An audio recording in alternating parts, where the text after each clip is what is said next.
Um, Hello everyone. So this is going to be really basic, and I'm going to try to be as clear as possible. When I started doing these little videos, I think I was a little bit out of it. My voice was a mess and I went very quickly. So I am going to go over hopefully a little clearer, and I'll upload it. This is basic retouching. So we have an image of Sonchi and Papu. As I zoom in, you can see there's just a lot of stuff. So we're going to try to retouch all that stuff, and we're going to try to do it as quickly as possible. Okay. First, let's look at the toolbar. So the toolbar is right here. Hopefully you know what all these are. For retouching, we're going to use two tools. The spot healing brush tool, which is right here. And we're going to use the clone stamp tool. These are the two basic tools we're going to need to use. Now just remember, as we proceed, we're going to also use the brush tool, and the brush tool is going to allow us to hide or show certain areas of an adjustment layer as we proceed and create adjustment layer. But let's start with looking at this image, and I think the best way is always to look at this image. We know that overall exposure is going to have to be adjusted. We know that all this retouching needs some work, but I mean, this could be a while. If I go J or using the clone stamp, the shortcut is J, like Jackie or jar, and you can see it's right here when I click on that. And so for this, the first thing I'm going to do is I'm going to create a blank layer and work on a blank layer. This is a way to be non-destructive, and by that I mean that you can come back and say, oh, I kind of screwed up here. Why don't I go back to the layer? If I do any changes like this, like this, so this is the healing brush, and basically, so that the healing brush, it calculates, and you can see I'm not going right here. I'm just going from the edges, but not where there is a difference. But anyway, the healing brush calculates the surroundings and fills the area that I selected or touched or brushed with corresponding neighboring area. Okay, but this would be a long job, and Photoshop has done a really good job. It created a filter that's called neural filter, and these are new. So we're going to go to filter right here. We're going to go to this the fifth option, neural filter. And then just pay attention so that you can repeat the same process. Right now we're in the portrait section. The blue one is the one that's selected, which it does a nice job for the skin. This is not what we're worried about.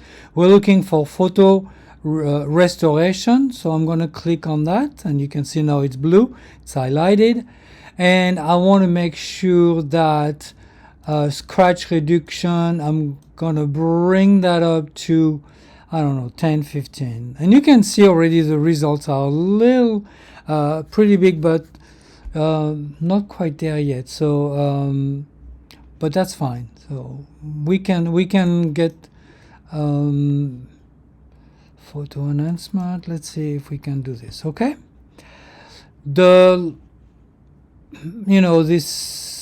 I'm gonna do is it's working right now. You can see once it's working, you can see, oh, now it has worked and gotten rid of that long line, which would be quick at removing, but you don't have to do it.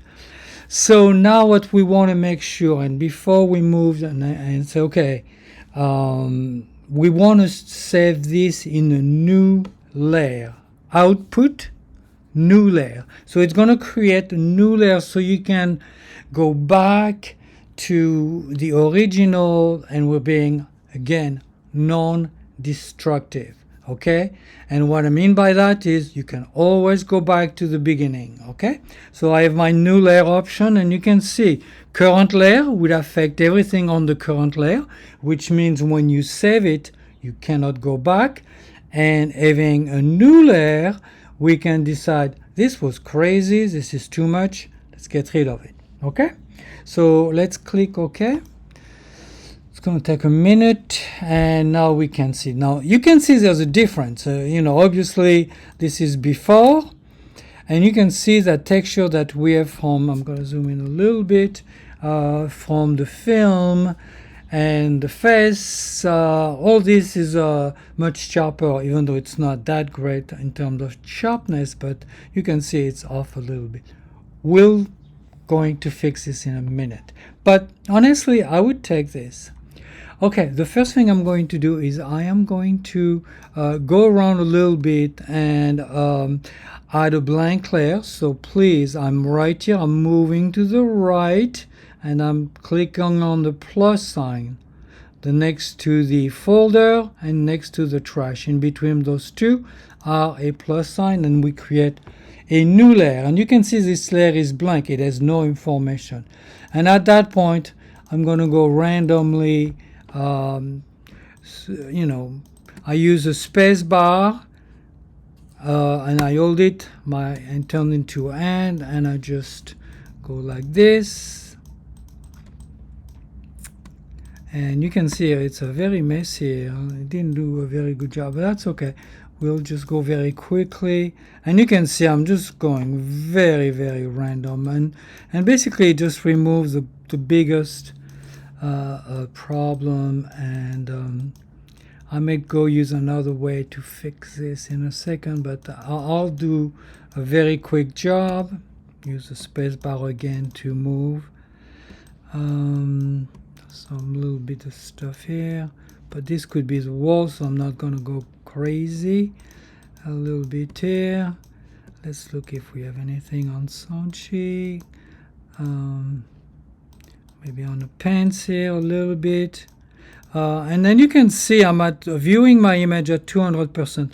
Please don't go at 400%. Nobody's going to look at this image at 400%, or, because the more you zoom in, you will always find something, so don't go crazy. 200 should be plenty. Okay, so this looks pretty good. This is a little messy, and you can see I'm really not paying a ton of attention to the detail, but the brush is doing a great job. And I think at this point I'm gonna zoom out. Looks pretty good. So at this point I have one here that's pretty big. I think this is fine. So there's two things that happened that I would like to fix. And so this is the image before, this is the image after. So what we're going to do is we're going to bring a mask to this layer, and we're going to bring some of the stuff back. Okay, so we're going to create a mask. So again, follow my my cursor, and I'm moving to the right, and I'm going to this tool right here, okay, bottom right. And now you can see a mask appear, and I'm going to bring this back, so because it feels a little different than what it should be, and maybe I'll bring the edge of this thing, and I'm going to bring Sanchi's face also back, because I think Sanchi's face looks a little sharper here. We haven't done any of the, and I can just retouch these little things on their face when it's when and if necessary. So let's go, and we're gonna brush. So I'm on the brush tool. I can click B, and that brush is very big, so To make the brush smaller, you can go to this tool and shrink the brush. So that gives me an idea. I'm going to go a little bit. And then this is the hardness, and I keep it at 0 unless I have to. The other option for me, and this is the option I use, is using the left and the right bracket on your keyboard. If you don't know where they are, just type online and find your left and right keyboard. Right. Papu looks very concerned. Okay, again, they're still dark, and the only thing I want to bring back, maybe I'll bring back a little bit of this, a little bit of that. Maybe not. So this, but let's see if we can bring some of this back. Okay. So that handle feels a little normal. I'm just brushing over it with black, so the effect that I did from that neural filter kind of like gets gets erased. Okay, and you cannot see it because it's too small, but it's there. Okay, that looks good. We'll do his feet, so he's a little grounded, but everything else looks good. Let's do his hand, and I can retouch whatever. Okay, so now that I did this, I know that I have to retouch Papu, so I'm going to go with healing brush. And my brush is too big, so I need to make it smaller. Again, option is to go this way. I'm going to use, again, the left bracket, and I'm going to make it smaller. And I'm just going to do this. And you can see the left bracket. I'm going to remove this. And there's a little dot here. And I think we're good to go. Okay? So I think this image is great, it's ready to go. The only thing that I'm not crazy about is the fact that we lost kind of like that texture of the film. So what I'm going to do is I'm going to select this copy. Honestly, if it was for a client, I would duplicate the layer, which would be layer duplicate, which is somewhere. I don't duplicate layer. Or Command D and Command J, like Jackie again, and I would have a duplicate layer. You can see now there's two.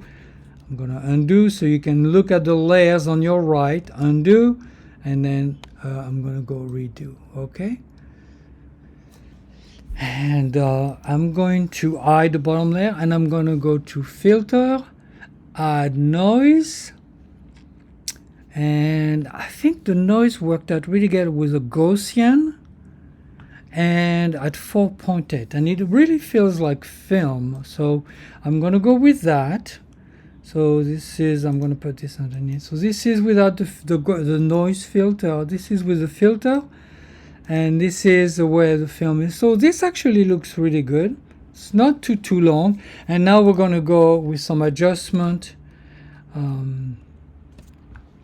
on exposure. So let's do the first overall adjustment, and honestly what I'm going to do is I'm going to look at, so this is my blacks and this is my whites and this is my middle tone. So I'm going to bring the middle tone way up high, maybe somewhere like this. So when you go too far, see, it starts to feel gray. So basically I just move the blacks back and we're better. And honestly, I think everyone would be happier seeing Sanchi's face and not. So I'm going to go with this for the overall image, and I think this is before. So you can see where it says property here. I have my histogram, I have 3 eyedropper, and on the bottom you have a bunch of options. Okay, what I'm going to do is I'm going to click on the eye, and this is before and this is after. So I think it's definitely brightens up the whole entire image. Okay, so I'm going to do again another adjustment layer, and I'm just going to brighten this time just Sanchi's face. So highlight, I'm going to zoom in. I don't think I need to, but I'm going to do it anyway. So I'm going to do this one up. Okay, so this is all I want just on his face right here. So what I'm going to do is you can see this layer is the one doing this last adjustment. So I'm going to click on the mask, and to make sure it's active, you can see there's a white line around the mask. That means the mask is active. And you can see that I have black as a foreground color and white as a background color. You can go to Fill, and we're going to go very easily. We're going to go to foreground, normal, 100%. Okay? And then the effect is gone. So what I'm going to do is I'm going to go to my brush. So B, please use the shortcut. That will save you time. I'm going to make the brush a tiny bit smaller. I'm going to make sure I switch to white so I can bring back the information. And I'm just going to brighten a little bit. It's not doing a lot, but just a little bit. So, and when you're not sure, the best thing to do is to, and you can see it does a little bit. And that's basically it for this photo. Hope that helped.